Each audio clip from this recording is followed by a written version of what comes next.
আবারও পেছানো হলো আওয়ামী লীগের কাউন্সিল। আগামী 22 ও 23 অক্টোবর দলের 20তম কাউন্সিলের তারিখ পুনর্নির্ধারণ করা হয়েছে। বিকেলে গণভবনে আওয়ামী লীগের কার্যনির্বাহী কমিটির বৈঠক শেষে এই সিদ্ধান্তের কথা জানান দলের সাধারণ সম্পাদক সৈয়দ আশরাফুল ইসলাম। 22 এবং 23 অক্টোবর সম্মেলন অনুষ্ঠিত হবে এবং আরেকটা সিদ্ধান্ত নেওয়া হবে যে বর্তমান যে কমিটি আছে তার মেয়াদ আরো 6 মাস বাড়ানো হয়েছে। এই দুটো হলো মূল আপনার আজকের সিদ্ধান্ত।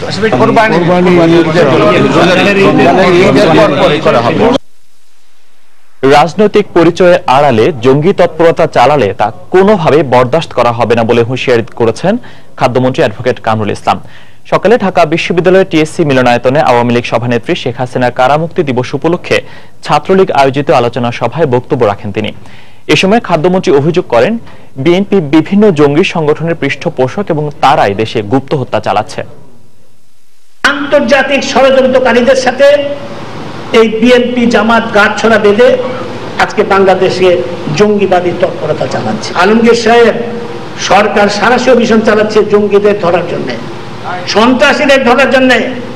সেই সন্ত্রাসী যদি আপনার দলে থাকে, সেই সন্ত্রাসী যদি ছাত্র দলের নেতা কর্মীরা হয়, কাউকে ছাড় দেওয়া হবে না।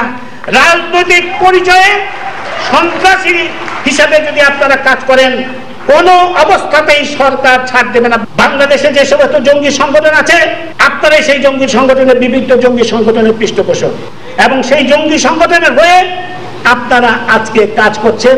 রাজনৈতিক দলের আড়ালে জঙ্গি তৎপরতা চালাবেন, কোন অবস্থাতেই তা বরদাস্ত করা হবে না। ঈদের আগে আটক বাণিজ্য করতে জঙ্গি দমনের নামে আইনশৃঙ্খলা রক্ষা বাহিনী অভিযান চালাচ্ছে বলে অভিযোগ করেছেন বিএনপির সিনিয়র যুগ্ম মহাসচিব রুহুল কবির রিজভী। সকালে রাজধানীর নয়াপল্টনে দলটির কেন্দ্রীয় কার্যালয়ে সংবাদ সম্মেলনে তিনি বলেন, নিষেধাজ্ঞা থাকা সত্ত্বেও 54 ধারায় গ্রেফতার আদালত অবমাননার শামিল। পুলিশ নির্ভর সরকার ঈদের আগে আইন শৃঙ্খলা বাহিনীকে বকশিশ হিসাবে গ্রেপ্তার বাণিজ্যের সুযোগ করে দেওয়া হচ্ছে বলে জনগণ মনে করে। উচ্চ আদালতে 54 ধারা বিষয়ক যে নির্দেশনা দেওয়া হয়েছে সেটিকেও উপেক্ষা করা হচ্ছে। এটি আইন শৃঙ্খলা বাহিনীর আদালতের প্রতি অবমাননা ও ধৃষ্টতার শামিল। জঙ্গি বিরোধী অভিযান বলা হলেও সারা দেশ থেকে বিএনপি সহ বিরোধী দলের নেতাকর্মীদের গ্রেপ্তার করা হচ্ছে, কিন্তু গ্রেপ্তারকৃতদের মধ্যে ছোট বড় মধ্যম প্রকৃত কোনো জঙ্গিকে আটক করেছে বলে পুলিশ জানাতে পারেনি। সময় সংবাদে আরো থাকছে,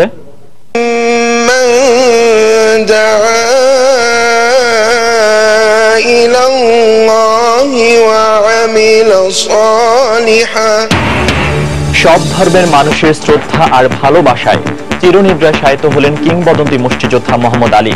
যুক্তরাষ্ট্রের লুইভিলে লাখো মানুষের ঢল।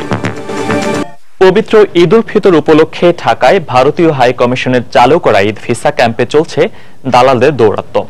অভিযোগ রয়েছে, প্রতি রাতে অপেক্ষমান ভিসা প্রার্থীদের জন্য তালিকা তৈরি করছেন দালালরা, আর এতে টাকার বিনিময়ে মিলছে জায়গা।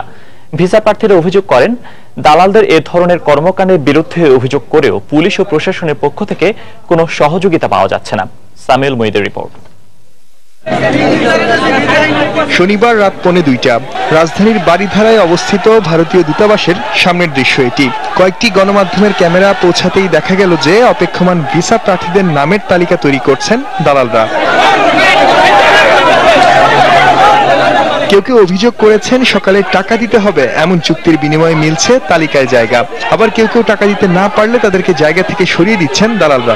ওরা নিজেরা বলে যে সকালে টাকা নিব, ওরা নিজেরা বলে, আমরা তো ওগুলা সাইট থেকে শুনতে পাচ্ছি। আমি নাম লাগালাম 226 সিরিয়ালে, দাঁড়াই গেছে। আমি তো ওই এদিকে দাঁড়িয়ে রয়েছি, নাম ডাকতেছে, আগেরটা পিছে, পিছেরটা আগে। তো আমার সাথে আমার বড় ভাই একটু বাইরে গেছে, তো আমি যখন নাম লেখাইতেছি তখন বললো নাম লেখাইছি, পরে বললাম যে আমার বড় ভাই আছে, আমার বড় ভাইয়ের নামটা লেখান, টাকা দেন। এদিকে ঘটনাস্থলে কয়েকজনকে তালিকা তৈরির ব্যক্তি হিসেবে চিহ্নিত করে দেয় অপেক্ষমান ভিসা প্রার্থীরা। তবে গণমাধ্যমের সামনে তালিকা তৈরির কথা কিংবা টাকা নেওয়ার বিষয়টি স্বীকার করেননি কেউ। হয়তো আসছি তা না, হ্যাঁ আমিও আসছি, চা খাইছি, সিগারেট খাইছি, তারপর এক পর্যায়ে মানুষজন দেখে আগে গেছি। আপনার হাতে লিস্ট ছিল, লিস্ট 3-4 জন একসাথে বের হয়ে গেলেন, আপনারা একসাথে সরে গেলেন এবং আপনারাও না না আমি সরে যাইনি। দালালের বিরুদ্ধে কেন কোনো পদক্ষেপ নেওয়া হচ্ছে না এই বিষয়ে কথা বলতে চাইলে গণমাধ্যম কর্মীদের সাথে কথা বলতে রাজি হননি ঘটনাস্থলে উপস্থিত পুলিশ সদস্যরা। সামিউল মুইদ, সময় সংবাদ।